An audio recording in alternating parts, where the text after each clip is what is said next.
Halo sahabat semua, bagaimana kabarnya? Baik-baik saja bukan? Pada video kali ini, channel Palanta Movie akan mengulas alur cerita Rampan, yaitu sebuah film laga horor tahun 2018 asal Korea Selatan yang disutradarai oleh Kim Sung Hoon. Film ini dibintangi oleh Hyun Bin sebagai Pangeran Lee Chung. Film yang berdurasi 2 jam 1 menit ini menceritakan tentang Pangeran Lee Chung yang mendapatkan surat wasiat dari kakaknya. Dalam surat itu disebutkan bahwa dirinya diminta untuk datang ke Joseon agar membawa Gyeongbin ke dinasti King. Namun segala sesuatunya tidak berjalan sebagaimana yang diharapkan sang pangeran.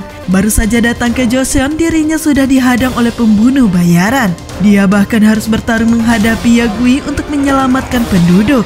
Berbagai konspirasi yang siap menghancurkan kerajaan Joseon pun akhirnya terungkap.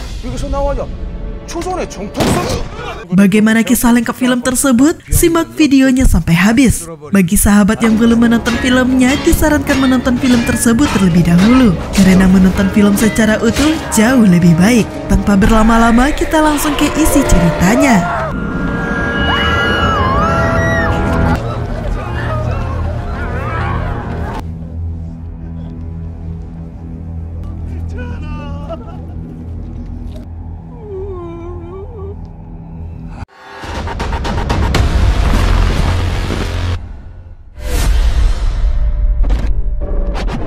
Di awal film terlihat sebuah kapal mengalami kebakaran hebat akibat serangan dari pasukan Joseon. Di saat prajurit memindahkan senjata hasil rampasan, tiba-tiba salah seorang prajurit diserang dan digigit oleh anak buah kapal yang bersikap seperti anjing gila.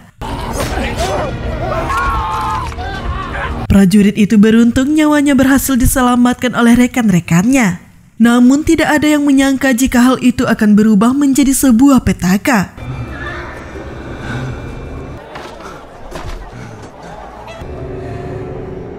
Keesokan malamnya, petaka itu pun mulai menghantui dan mengacaukan seluruh penduduk desa. Prajurit yang terkena gigitan itu berperilaku seperti binatang buas yang menyerang dan memakan anak serta istrinya. Tidak hanya sampai di sana, serangan pun terus berlanjut kepada penduduk desa yang dijumpai olehnya. Saat ini diceritakan kejadian 3 hari yang lalu, sebelum penyerangan terhadap kapal asing terjadi. Seseorang terlihat melakukan transaksi senjata api dengan pemilik kapal yang berasal dari barat. Di sana juga diperlihatkan seorang anak buah kapal yang dikurung oleh sang kapten kapal. Sang kapten berkata bahwa saat ini orang tersebut masihlah manusia, namun kemungkinan akan berubah menjadi setan malam atau Yagui. Sang kapten kemudian menegaskan bahwa transaksi senjata harus segera diselesaikan. Orang itu dengan segera menemui atasannya dan mengabarkan tentang senjata tersebut. Di sini diketahui bahwa mereka memerlukan senjata untuk mengusir pasukan kekaisaran dinasti Qing Tiongkok. Akan tetapi rencana mereka telah diketahui oleh penasehat militer Kim Jae-jeon dan mereka pun akhirnya ditangkap. Raja Lee Jo yang merupakan raja dari Joseon menjadi sangat marah dan merasa cemas atas apa yang terjadi. Bagaimana tidak, apabila hal ini diketahui oleh kekaisaran dinasti Qing, maka dirinya akan dianggap sebagai pemberontak. Seperti yang diketahui bahwa kerajaan Joseon saat ini berada di bawah kekaisaran dinasti Qing. Mereka yang dituduh akan melakukan pemberontakan sampai saat ini masih menutup mulut. Sang raja sampai harus turun tangan untuk melakukan interogasi kepada mereka. Tidak peduli sekejam apa penyiksaan yang diterima, mereka tetap tidak mau mengungkapkan siapa dalang di balik pemberontakan tersebut.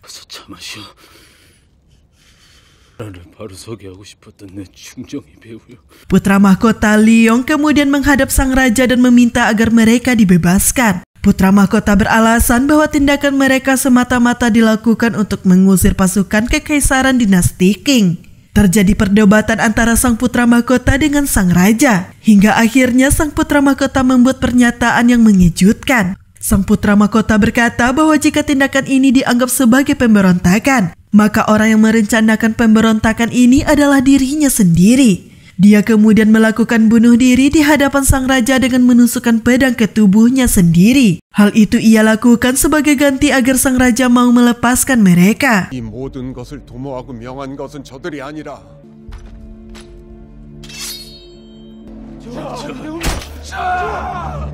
Scene beralih.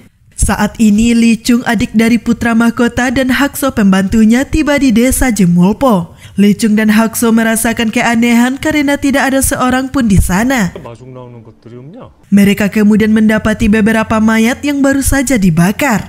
Mereka menduga jika hal itu dilakukan karena wabah yang melanda. Sang raja yang mendapat kabar tentang kedatangan Lee Chung justru membuatnya tidak senang. Kekhawatirannya semakin bertambah dengan ramalan dari selirnya yang berisikan tentang pemusnahan.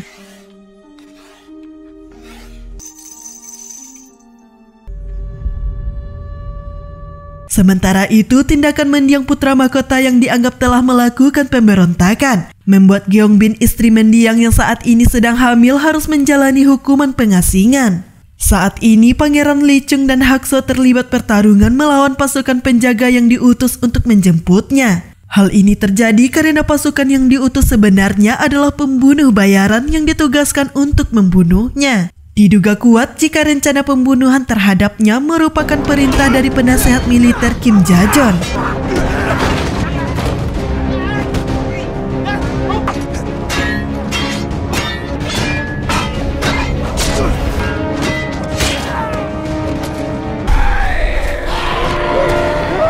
Pertarungan yang berlangsung dengan sengit itu pun kemudian terhenti karena kemunculan sekelompok orang yang mulai menyerang mereka. Pangeran Lee Chung masih belum mengerti dan terlihat kebingungan dengan apa yang terjadi. Hingga akhirnya situasi bisa dikendalikan setelah beberapa orang datang membantu Pangeran Lee Chung.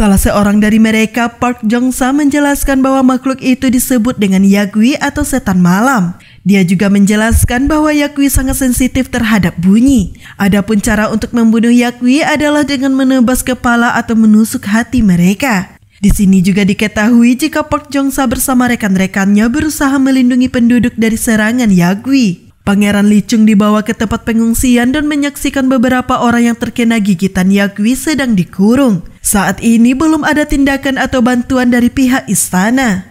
Pihak istana justru diketahui sedang mendirikan tenda isolasi. Bahkan pihak istana tidak membolehkan adanya akses keluar masuk ke ibu kota. Pangeran Lee Chung kemudian diminta oleh mereka agar mau kembali ke istana untuk mendapatkan haknya atas tahta. Pangeran Lee Chung merasa kesal dan berkata bahwa dirinya tidak berniat sedikit pun untuk menjadi raja. Di sini diketahui bahwa tujuan kedatangannya ke Joseon sebenarnya adalah untuk menjemput Gyeongbin dan membawanya ke dinasti Qing. Hal itu ia lakukan untuk memenuhi pesan wasiat yang diberikan sang kakak kepadanya.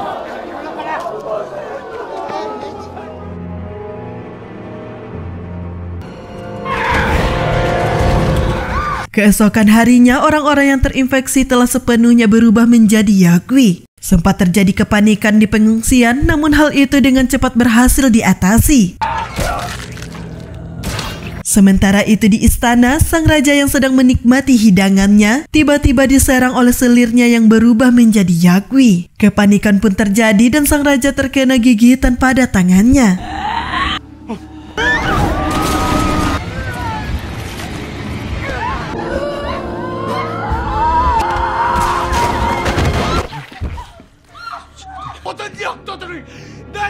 Rasa takut dan amarah bercampur menjadi satu hingga membuat sang raja mengira adanya sebuah konspirasi. Sang raja memerintahkan untuk membunuh orang-orang yang terlibat. Saat ini Pangeran Lee Chung telah memutuskan untuk datang ke istana. Selain untuk menjemput Gyeongbin, pangeran berharap agar sang raja mau membantu rakyat di Jemulpo dalam menghadapi Yagwi. 걱정 마세요, 대군의 약주인이 믿으셔도 됩니다. Pangeran dan beberapa pengiringnya tiba di pelabuhan yang Huajin. Namun 4 penduduk Jemulpo yang ikut dengan pangeran tidak diizinkan untuk lewat. Petugas pelabuhan mengatakan bahwa ini merupakan perintah dari sang raja. Pangeran Lee Chung berdebat dengan petugas, namun petugas tetap tidak mengizinkannya. Hingga akhirnya pangeran memutuskan untuk pergi sendiri ke istana dan meminta pembantunya Hakso tinggal bersama mereka. Park Jong-sa berpesan kepada pangeran agar berhati-hati terhadap Yuk Panseo atau 6 peradilan. Besar kemungkinan jika Yukpan Seolah yang telah mengutus orang untuk membunuh pangeran, bahkan memfitnah para pengikut mendiang putra mahkota sebagai pemberontak. Meskipun mendiang putra mahkota melakukan bunuh diri, namun hal itu disebabkan oleh Yukpan Seo atau 6 peradilan, yang saat ini dipimpin oleh penasehat militer Kim Ja-jeon.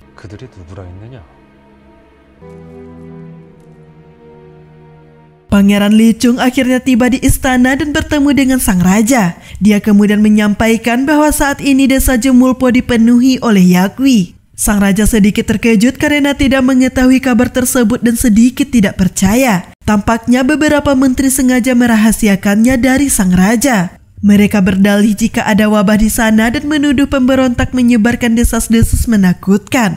Pangeran Lee Chung bersikeras bahwa apa yang dikatakannya merupakan kebenaran dan meminta sang raja agar mengirim pasukan. Pangeran juga mengatakan bahwa dirinya lah yang akan memimpin pasukan dan sang raja menyetujuinya.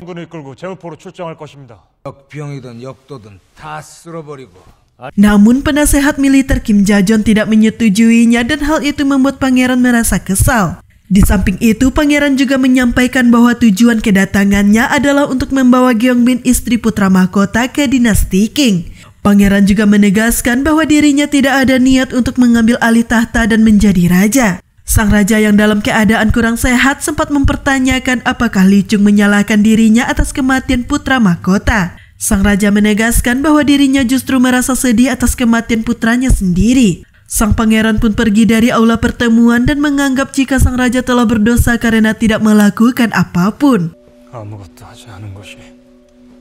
Pangeran Lee Chung pergi menemui kakak iparnya dan berkata akan membawanya ke dinasti Qing. Kakak ipar awalnya menolak, namun Lee Chung berhasil meyakinkannya setelah menyerahkan surat wasiat putra mahkota. Lee Chung juga berjanji bahwa dirinya akan membalas dendam kepada mereka yang terlibat atas kematian kakaknya.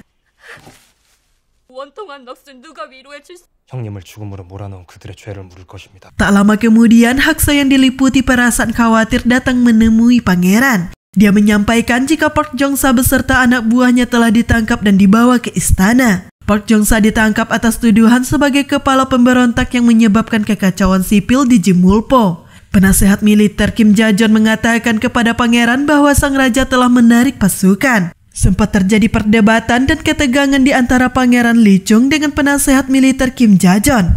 Tidak ingin terjadinya kekacauan, Hakso dengan segera mencegah pangeran yang akan menarik pedangnya. Pangeran Lee Chung terkejut saat mengetahui jika sang raja mengalami sakit dengan gejala yang sangat mirip seperti yang terjadi di Jemulpo. Malamnya kerajaan melakukan perayaan untuk menyambut kedatangan tamu dari dinasti Qing. Di balik kemeriahan perayaan tersebut terselip bahaya tersembunyi dan mengerikan. Sekelompok Yakwi berhasil masuk ke istana dan menyerang petugas keamanan dan pelayan istana. Bahkan di tengah-tengah perayaan, sang raja berubah menjadi Yakwi dan menyerang seorang penari.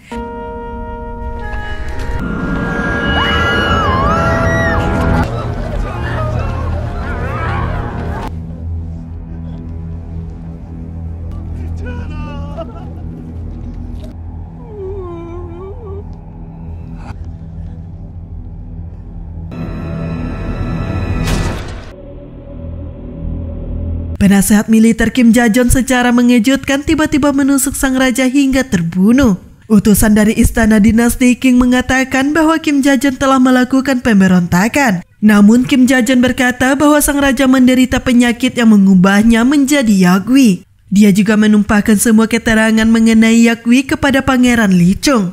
Padahal beberapa waktu sebelumnya Kim Ja-jeon dan beberapa menteri lainnya menyangkal tentang keberadaan Yakwi. Sekelompok Yakwi kemudian menyerang ke tempat perayaan diadakan. Pangeran Lee Chung membunuh Yakwi sembari berusaha menyelamatkan Gyeongbin.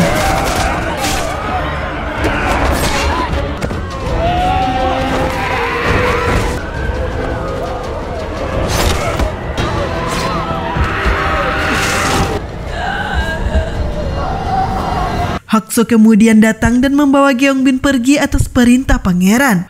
Pangeran kemudian membebaskan Park Jong-sa beserta rekan-rekannya yang ditahan atas tuduhan pemberontakan. Pangeran Lee Chung juga memerintahkan pasukan istana untuk bergerak melawan Yakwi. Park Heon yang sebelumnya ditahan menceritakan kepada pangeran mengenai asal-usul Yakwi. Yakwi tersebut mulanya berasal dari kapal asing, dan penasehat militer Kim Ja-jeon juga telah mengetahui tentang Yakwi. 이양선도 야기도 Onthoofd hem snel. Nee, die kerel is een duivel. Saat ini Kim Ja-jeon beserta beberapa menteri terlihat sedang berkumpul dan bersembunyi dari Yakwi. Di tempat itu beberapa menteri berdebat mengenai kelangsungan kerajaan dan masalah yang sedang terjadi. Kim Ja-jeon kemudian berkata bahwa dirinya akan mengambil alih kekuasaan dan mendirikan negara baru. Tanpa basa-basi, Kim Ja-jeon menembak mati seorang menteri yang tidak setuju dengannya. Pasukan istana saat ini sedang berjuang melawan Yakwi yang telah menguasai seluruh sisi istana. Pangeran Lee Chung bersama dengan tahanan penjara bahkan tidak lepas dari serangan Yakwi.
Pagi pun datang menjelang. Para Yakwi bergegas kembali ke hutan dan bersembunyi untuk menghindari sinar matahari. Di saat Kim Ja-jeon akan menjalankan ambisinya, di saat itu pula dirinya mengalami kesialan. Salah seorang pengawal yang berubah menjadi Yakwi tiba-tiba menyerang dirinya.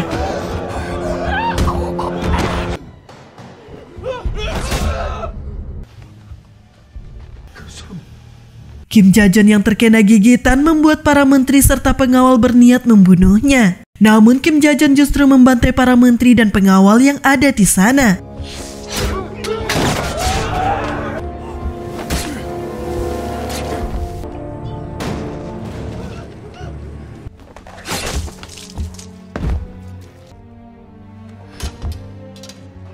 Pasukan istana sedang melakukan pembersihan terhadap mayat-mayat Yakwi dengan cara membakarnya. Gyeom Wi-jang, kepala pasukan keamanan istana, meminta Pangeran Lee Chung untuk memenggal kepalanya. Hal ini dikarenakan bahwa dirinya telah terkena gigitan Yakwi. Pangeran justru berkata bahwa yang bisa memimpin pasukan adalah Gyeom Wi-jang. Dia bahkan memerintahkan Gyeom Wi-jang dengan ditemani oleh beberapa pengawal untuk segera menuju Huang Jin memanggil pasukan. Pangeran memerintahkan pengawal untuk memenggal kepala Gyeom Wi-jang jika dirinya berubah menjadi Yakwi. Meskipun terdengar kejam, Gyeom Wi-jang tidak sedikit pun merasa keberatan. Sempat terjadi perdebatan antara Pangeran Lee Chung dengan Gyeongbin. Gyeongbin tidak setuju jika mereka harus meninggalkan istana dan rakyat. Pangeran akhirnya menyanggupi permintaan Gyeongbin untuk membantu memusnahkan Yakwi dengan sebuah syarat. Setelah semua Yakwi dimusnahkan, Gyeongbin harus ikut dengannya ke dinasti Qing. Sementara itu, Kim Ja-jeon yang terkena gigitan pada tangannya berusaha untuk tetap hidup meski harus memotong tangannya sendiri. Pangeran Lee Chung saat ini sedang mengatur strategi untuk memusnahkan Yakwi. Pangeran merencanakan untuk mengumpulkan Yakwi dalam satu tempat dan memusnahkan mereka dengan cara membakarnya. Pangeran dan beberapa pengikutnya bergegas menuju gudang senjata di kediaman Kim Ja-jeon. Di saat mereka memindahkan senjata tersebut, Kim Ja-jeon yang mulai berubah menjadi Yakwi dan beberapa Yakwi lain tiba-tiba menyerang mereka.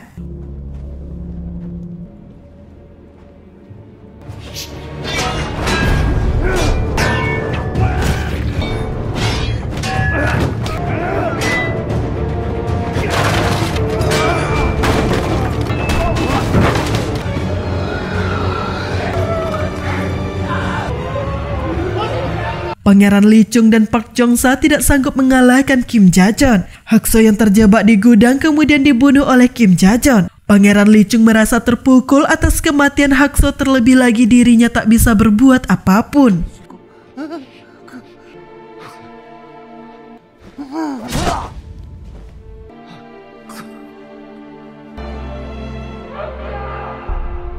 Langit pun menjadi gelap dan membuat Yakwi mulai keluar dari persembunyiannya. Gyeongbin dan pelayan yang mendampinginya tiba-tiba diserang oleh Yakwi. Gyeongbin berhasil lolos setelah diselamatkan oleh Manbo meski harus mengorbankan dirinya.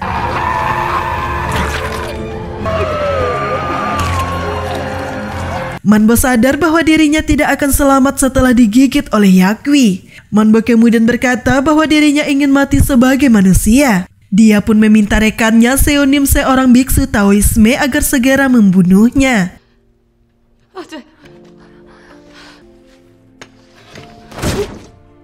Park Jong-sa meminta pangeran dan yang lainnya untuk segera pergi dari tempat persembunyian. Sedangkan dirinya akan tetap tinggal menabuh genderang dan menyalakan api untuk memusnahkan Yakwi. Hal itu dilakukannya karena dirinya sudah terkena gigitan Yakwi dan tak ada harapan untuk tetap hidup. Park Jong-sa berharap jika pangeran suatu saat mau untuk kembali membangun istana dan Joseon. Pangeran kembali menegaskan bahwa dirinya tidak berniat sedikit pun untuk menjadi raja.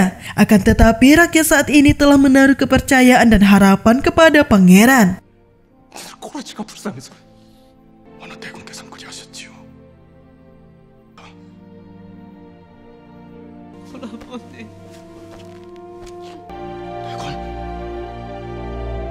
Kini tinggallah Park Jong-sa seorang diri menabuh genderang memancing kedatangan Yakwi. Sejumlah besar Yakwi kemudian masuk ke tempat jebakan dan siap untuk dimusnahkan. Park Jong-sa yang mulai berubah menjadi Yakwi berusaha menyalakan api untuk membakar tempat itu.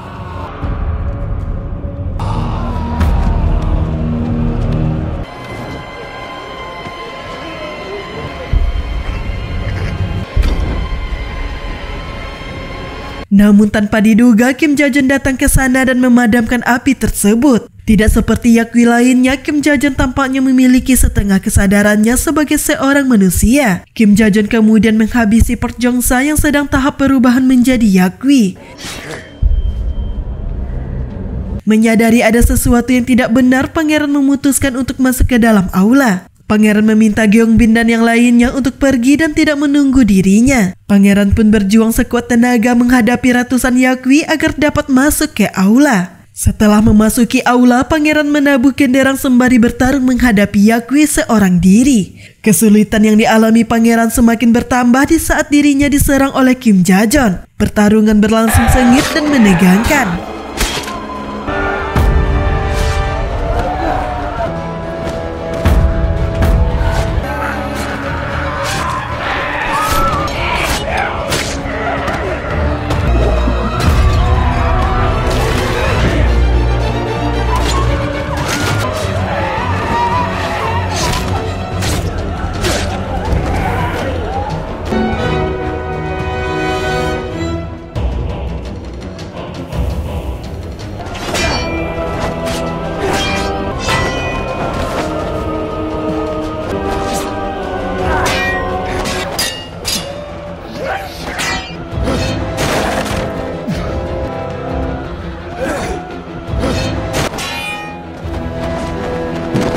Di sisi lain, Deok-hye mencoba membantu pangeran dengan menembakkan panah api. Namun tembakannya masih berada di luar jangkauan dari aula. Deok-hye berjuang sekuat tenaga hingga dirinya berhasil menembakkan panah api dan tertancap pada salah satu tiang di aula. Pangeran bergegas mendapatkannya dan berhasil membakar seisi aula yang dipenuhi oleh Yakwi.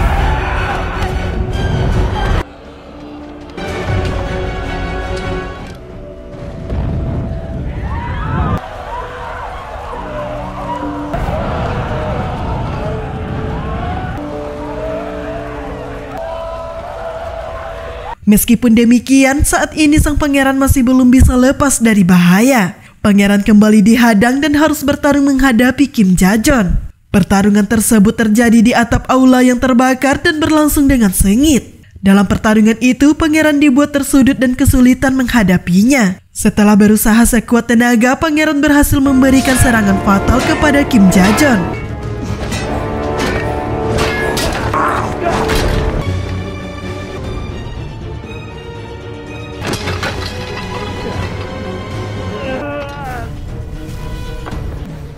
죽어라. 너는 끝났다.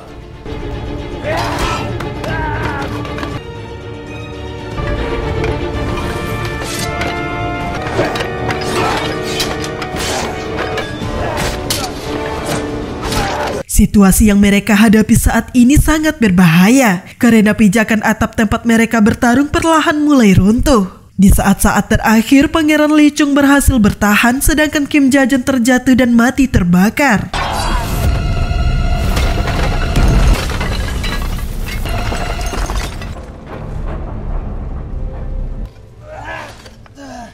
Akhirnya pasukan bantuan dari Hwang Jin pun tiba ke istana. Dengan bantuan rakyat Joseon, mereka pun bersatu memusnahkan seluruh Yaku yang tersisa. Setelah perjuangan yang panjang dan pertarungan yang melelahkan, pangeran akhirnya menyadari sesuatu. Pangeran menyadari bahwa sebuah kerajaan bisa berdiri berkat kekuatan dan dukungan dari rakyat.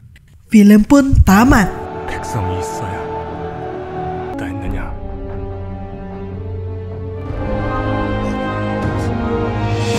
Nah sahabat, demikian alur cerita film Rampan. Dari film tersebut ada pesan tersirat yang dapat diambil. Di antaranya seperti ungkapan dalam peribahasa, siapa yang menanam, dia yang akan menuai. Perbuatan buruk yang dilakukan oleh seseorang pada akhirnya akan kembali kepada dirinya. Menghalalkan segala cara untuk mendapatkan kekuasaan jelas merupakan perbuatan yang tidak dapat dibenarkan. Pada akhirnya kekuasaan ataupun jabatan yang diperoleh dengan cara yang tidak benar hanya akan mendatangkan kesengsaraan terhadap dirinya sendiri. Maka dari itu hendaknya seseorang harus senantiasa berupaya untuk melakukan kebaikan walau sekecil apapun. Karena kebaikan yang dilakukannya pada akhirnya akan kembali kepada dirinya. Terima kasih, sampai jumpa di ulasan video berikutnya.